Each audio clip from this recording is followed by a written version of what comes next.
Now you can configure the Burp Suite. Installation is done और उसके बाद आपको अब इसको कॉन्फ़िगर करना होगा। तो कॉन्फ़िगर करने के लिए आप क्या करोगे? कॉन्फ़िगर करने के लिए आपको पहले बबसूट को इंस्टॉल करना होगा और इंस्टॉल करने के बाद आप इसको कॉन्फ़िगर कर सकते हो। ठीक है, तो आपको पहले एक प्रॉक्सी चैनल क्रिएट करना होगा। प्रॉक्सी चैनल क्रिएट करने के बाद आप बबसूट को अपने ब्राउज़र से कॉन्फ़िगर करवा पाओगे।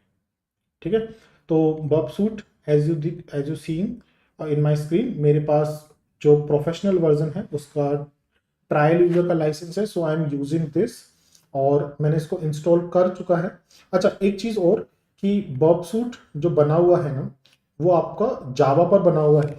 सो if in your system Java is not particularly installed, अगर आपके सिस्टम में जावा इंस्टॉल्ड ना हो, so you have to download JDK.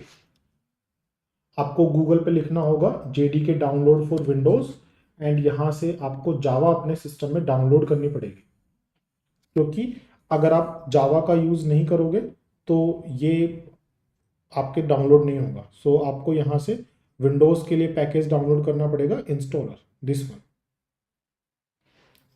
ठीक है, तो क्योंकि जावा जो बबसूट है वो जावा पे बना हुआ है, तो अगर आपके सिस्टम में जावा नहीं होगी तो ये रन नहीं करेगा। सो मेक श्योर कि जावा इज़ ऑलरेडी इंस्टॉल्ड, जावा आपके सिस्टम में ऑलरेडी हो, और अगर आपके पास जावा नहीं है तो फिर आपको जावा करना पड़ेगा।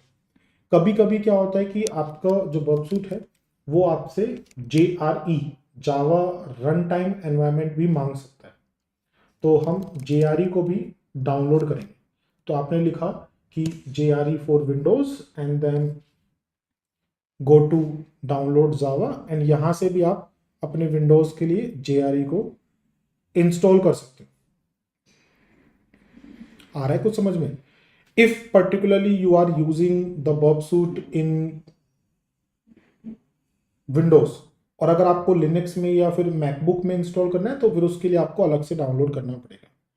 बबसूट का यहाँ से जो वर्जन है वो भी चेंज हो जाएगा। Like if I go back, तो ये अलग अलग वर्जन है, बेसिकली एक्सटेंशन चेंज हो जाते हैं, फाइल चेंज हो जाती है, तो वो आपको करना पड़ेगा। अगर आप विंडोज़ के अलावा किसी और पर्टिकुलर ऑपरेटिंग सिस्टम में आपका एम है इसको इंस्टॉल करना, देन उसके बाद आप जावा रन टाइम एनवायरनमेंट JRE और Java development kit which is JDK, दोनों को आपको इंस्टॉल करना पड़ेगा, और दोनों के बाद आपको जो आपने आपका सॉफ्टवेयर डाउनलोड किया था उसको इंस्टॉल करना पड़ेगा।